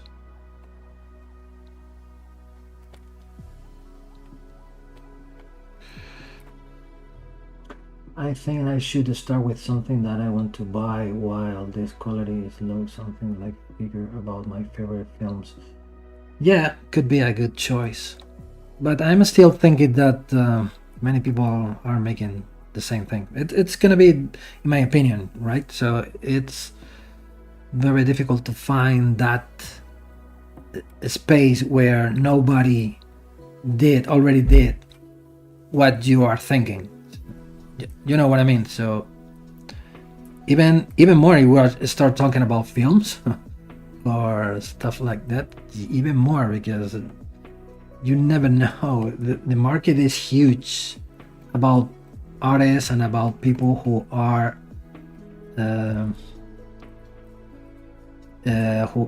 creating stuff about films, who never knows that this even exists. But there is a figure, or there is something that someone did. I don't know, maybe could be can be a problem. But anyway, it could be a good starting point.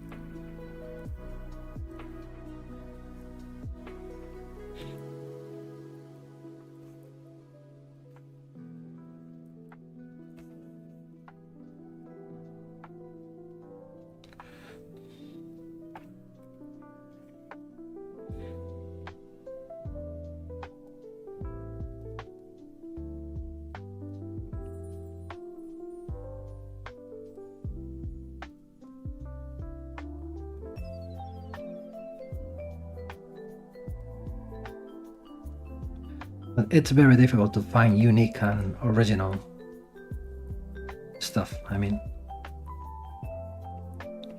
but anyway, everything needs an starting, so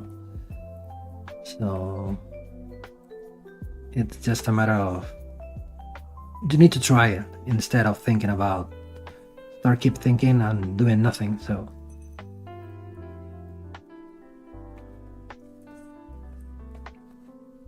let me use the chisel brush again because I like it.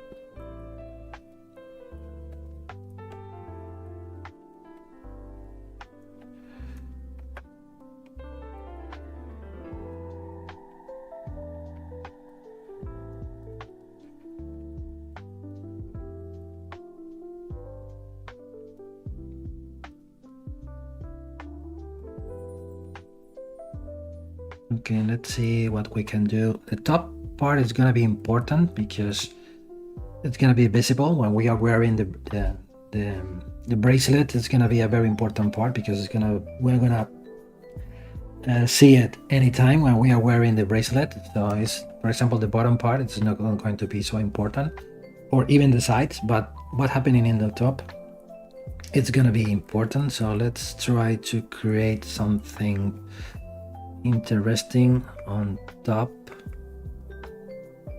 I already see this kind of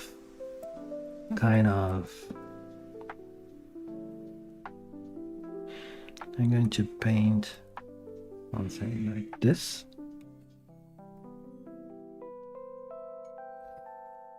Let's extract it. Next thing, accept.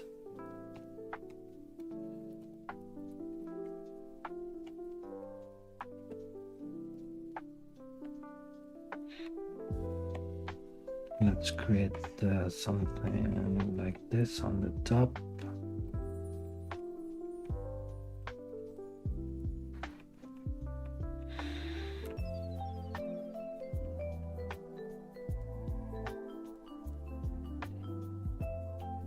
Also nice, Sculpting, it remind me Japan, Inu. Well, I don't know that. What does it mean? Japan, Inu. Swing the dog a little bit. Yes, it's kind of a dog, a breed of Japanese dog. I was trying to make a wolf, not a dog, but okay, I know what you mean. Yeah, it could be cool, but I don't know that breed of dog. Oh, that's it.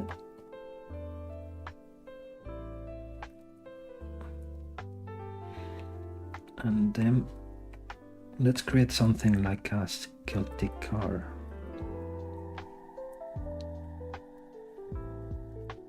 nut or something.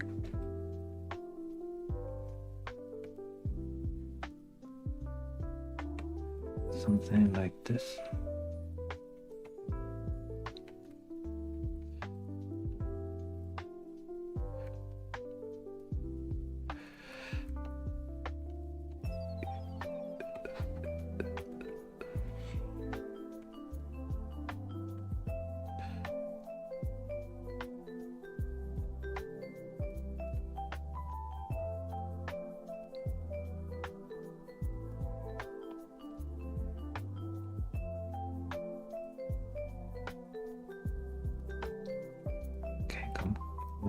Come here.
What do you think? I think I'm not very convinced about what I did. Let's hide this as a first option. Maybe let's try another version. Let's create this stuff.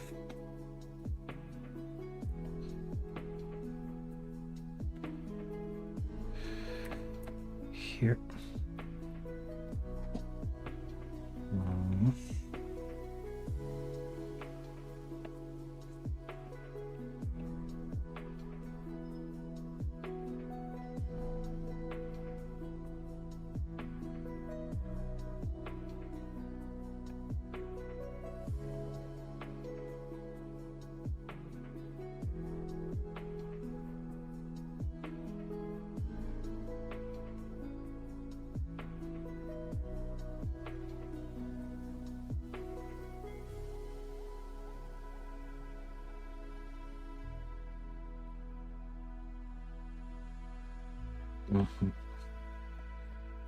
Let's see.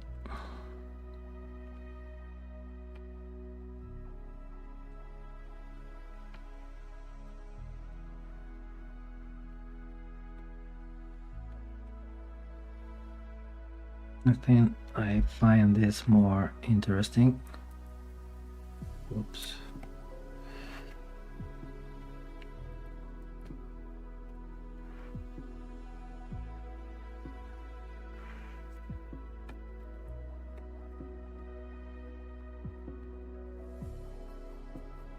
Yep.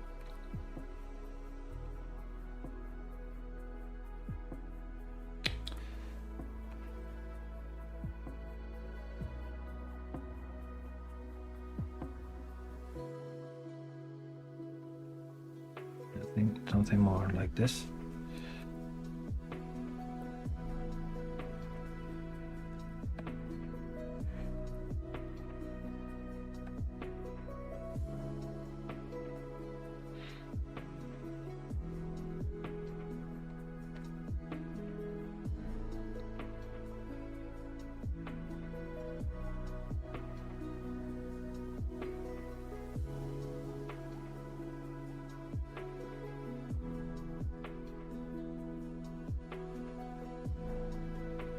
Okay, let's create a new mesh with, as usual, same, keep groups. What is calibration distance parameter? Yes, this one. Are you referring to this, right? Okay, I will tell you. I will explain to you that once I finish it with this.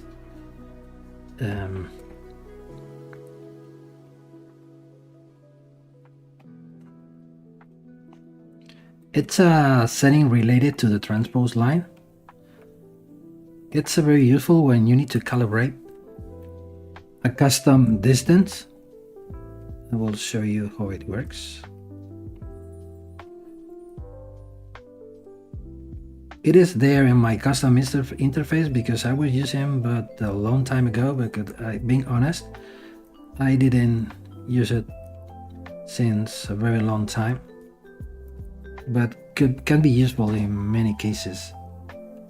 I will show you something about it. Just hold on 1 second, because maybe I like how it looks like as it is now, this.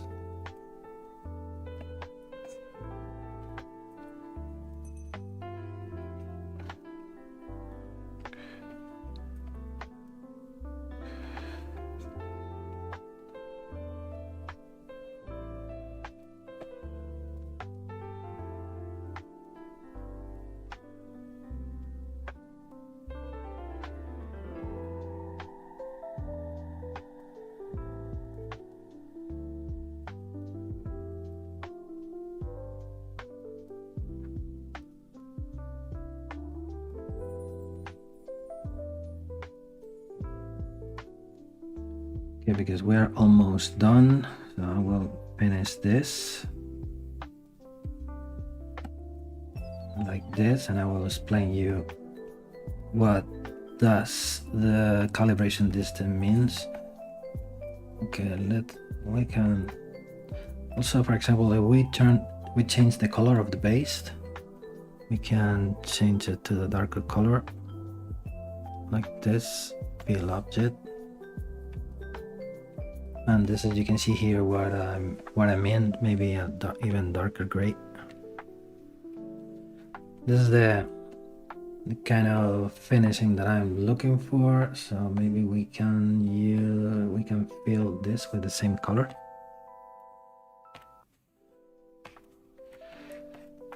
Right, this is the kind of finishing when the recessed areas. Okay, there are still some parts necessary for being polished or clean it, but you can see now clearly the idea. So on the next streaming we will finish it probably.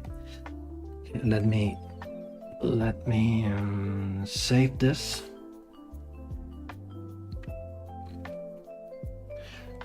The calibration distance. Okay, let's see, for example, let's go to the light box, and for example we can grab the Nikki human male, this mannequin, for example, as a reference. For example, you can see here, if we select the body, this is the body, and we go to the scale master. For example, this is a very good example, as we were talking about it before, about the 3D characters for 3D printing, or miniatures, or character who needs to be 3D printed, or collectibles, or miniature, whatever you want. For example, you can start using sculpting with ZBrush. You can see this from a mannequin like this one, when you have an anatomy already made. So you just need to start refining the anatomy, adding the elements, add the clothes, armors, weapons, and so on. So the first step to take is knowing how big is this, and you set the scene scale.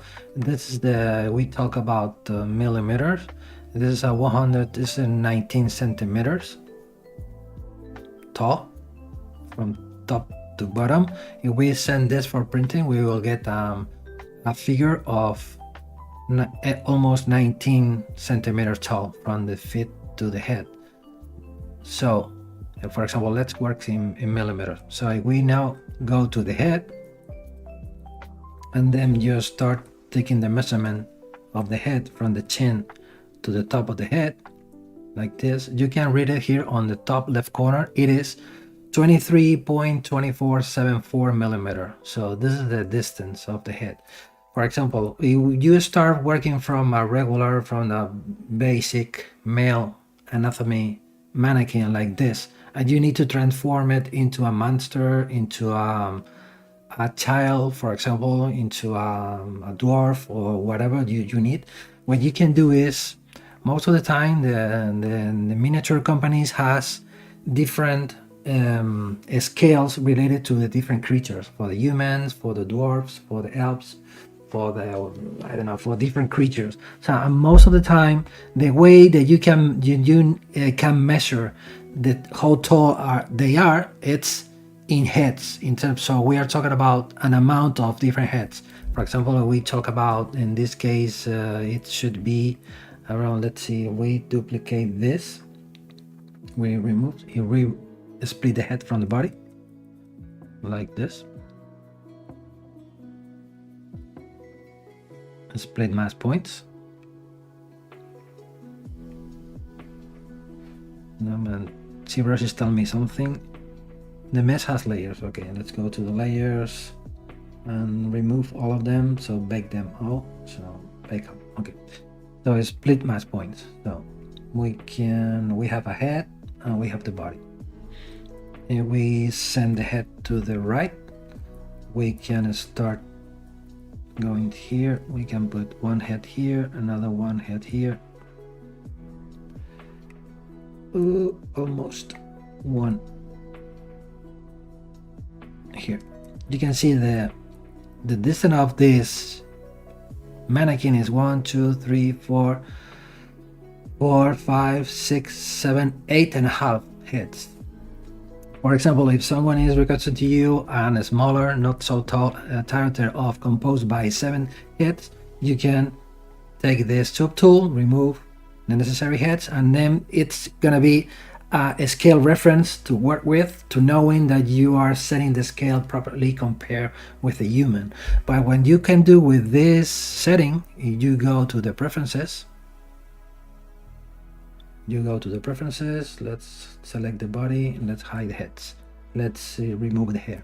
For example, what you can do, for example, this, you can start zooming in here, start using the transpose line from the top of the head to the chin, maybe more precisely here, and then you can go to the draw options. Let me remember, what is this button? It is transpose units, path button is path preferences, transpose units, calibration distance. Okay, you need to go to transpose units, and here you have the calibration distance. Now you can see the number of the calibration distance matches the measurement we took before, about 23 millimeters. You can see it is 23.54367. So that means that now the calibration distance is 1 millimeter. So when we are taking measurements, we are taking the distances in millimeter. But for any reason, we need to calibrate this distance instead of 1 millimeter to a 1 head distance. What you can do is go to calibration distance and change this value, change to 1, and then you can set the units here, and then text box appear when you can see a head. You can type in head, and now you can see here read on our top left corner that we are measuring 1 head. From this point to this point is 1 head. So if we zoom out and we start trying to take the same measurement from the top of the head, here you can see here it is taking to us the same distance of 8 heads compared with another measurement reference that we took. So for example, if you want to make make a duplicate here and make a body this screen smaller, you can put this here. And this new character measures, it is 6 heads tall instead of. So this is a way where you can change the units of measurements inside of ZBrush when you are using the transpose line. You also can calibrate the distance, but you also change the name of the measurements that you are using. And that's the reason why you have this parameter here.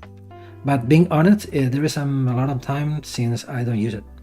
In jewelry, I always use the 1mm calibration distance by default in ZBrush.